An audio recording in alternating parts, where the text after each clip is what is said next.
Good evening. Tonight, environmental racism in the heart of Europe. In Bor, Serbia, a Romani community lives meters from one of Europe's largest copper mining operations, separated from toxic waste dumps by just a fence. The company is Zijin Mining Group, a Chinese state-owned giant that acquired a 63% stake in Serbia's copper complex in 2018. This results in large amounts of toxic waste dust or tailings released into the air, making breathing difficult and hygiene challenging. This isn't a story from a developing nation. It's happening in Serbia, a European nation seeking EU membership, and has been for years. Let's examine Zijin Mining's global track record, as this isn't their first environmental disaster. The company faces accusations of forced labor in China and Tibet, forced evictions in the Democratic Republic of Congo, poisoning the Tanjiang River in China, and dumping toxic sludge in Colombia. In 2025, Zijin subsidiaries were added to the U.S. forced labor entity list, banning their goods from the American market. So, they're not exactly winning environmental awards, unless there's a category for most creative ways to poison people globally. In Serbia, pollution began immediately after Zijin took over in 2018, with air pollution reported at 5 to 10 times the allowed limit. Since January 2019, Bor has experienced excessive air pollution, with sulfur dioxide levels reaching over 2,000 micrograms per cubic meter, far above the maximum limit of 350. Smelter expansion led to a 90% increase in carcinogenic arsenic in the air, according to Serbian experts. On days with severe pollution, residents' clothes turn yellow when dried outside. Your laundry changes color from air pollution. That's not a weather forecast. That's a war crime with a rinse cycle. Now, let's discuss the Romani community living right next to the mine. Their housing units are immediately next to the Jama copper mining complex, separated only by fence meters from residential buildings. Wastewater runoff from the mining process is directed into a basin uphill from the Romani community, posing significant health risks, especially to children and the elderly. The problems of inadequate housing and the need for relocation were recognized over 10 years ago, but local authorities have not provided sustainable housing solutions.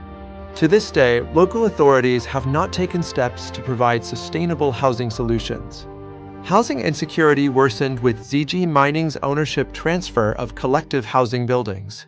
While Zijin stated no objection to residents staying, it has taken no responsibility for improving their living conditions. Zijin bought the land, then said, "You can stay, we don't mind." It's like buying someone's house, keeping them in the basement, and calling it affordable housing.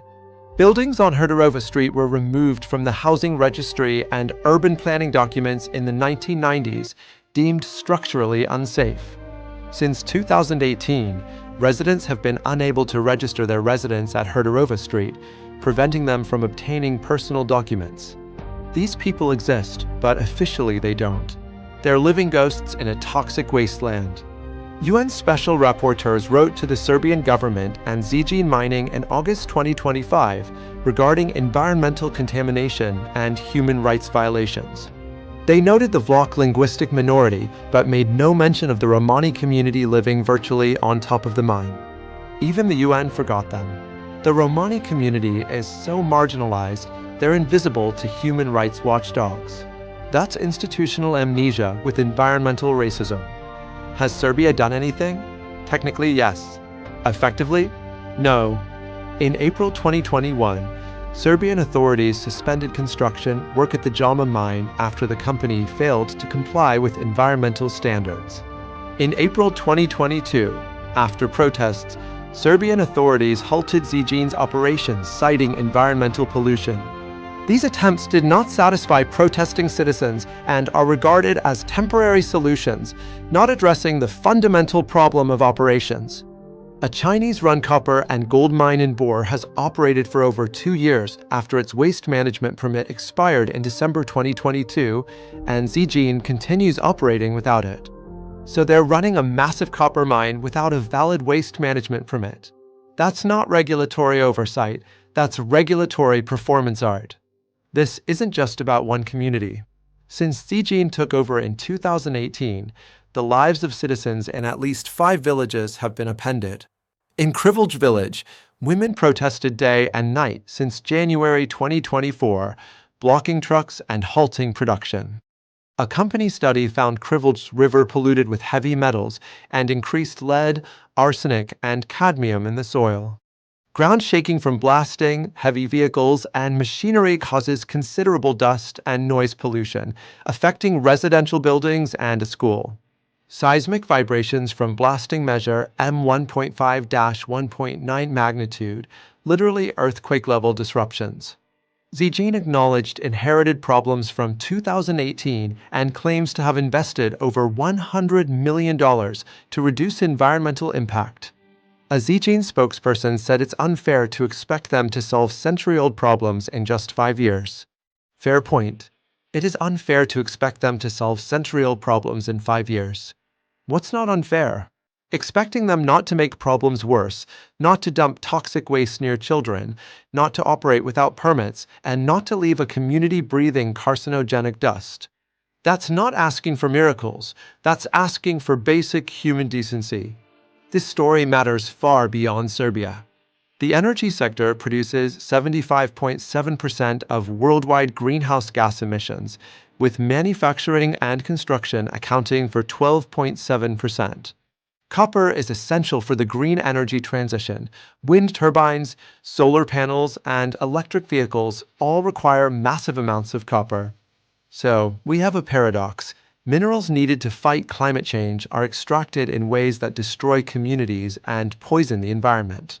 Serbia has become Beijing's staunchest European ally, a regional hub for China's Belt and Road Initiative, and a backdoor into the EU market. Serbia is Europe's most polluted country and the 9th most polluted globally, according to the Global Alliance on Health and Pollution. This is happening in Europe in 2025, while Serbia pursues EU membership. Zijin promised environmental improvements, but delivered toxic dust visible inside homes. That's redefining air quality as visible poison. The company operates without a waste permit. If you don't have permission to create waste, maybe the waste doesn't legally exist. Schrodinger's toxic sludge. They bought people's homes, left them there, and won't fix anything. It's like being a landlord ignoring calls about breathing, not just a broken heater. The Romani community has waited a decade for relocation. At this rate, they'll evolve arsenic resistance before new housing is built. Let's call this what it is: environmental racism. Local Romani residents, among Europe's most vulnerable, face escalating health risks including respiratory problems, skin diseases, and compromised hygiene. This isn't accidental. You don't put toxic operations meters from housing by accident, or forget to relocate people for a decade, or erase communities from official documents by accident. The settlement is literally described as the community that doesn't exist because buildings were removed from housing registries. These are choices about whose lives matter and whose don't. Tonight's bottom line: a Chinese-operated copper mining complex in Serbia continuously deposits toxic tailings next to a Romani neighborhood, contaminating air and infiltrating homes with hazardous dust. This situation reveals systemic failures in oversight and corporate accountability, threatening the dignity and survival of thousands. A toxic waste dam poses environmental hazards that could endanger regional capitals and flow into the Danube, causing transboundary pollution in Romania and Bulgaria. The company has a global pattern of human rights abuses. The Serbian government, with ownership stakes, turns a blind eye. The EU watches as a candidate member state poisons its citizens. At the center is a Romani community, invisible to authorities, unprotected by law, breathing toxic dust while the world extracts copper for a green future built on their suffering. This is the environmental movement's dirty secret. We need their copper for our solar panels. We need their sacrifice for our transition. Unless we demand that sustainability means everyone's environment, not just wealthy neighborhoods, not just visible communities, everyone. For Green Blueprint Sustainability News, refusing to look away when the green transition has a body count.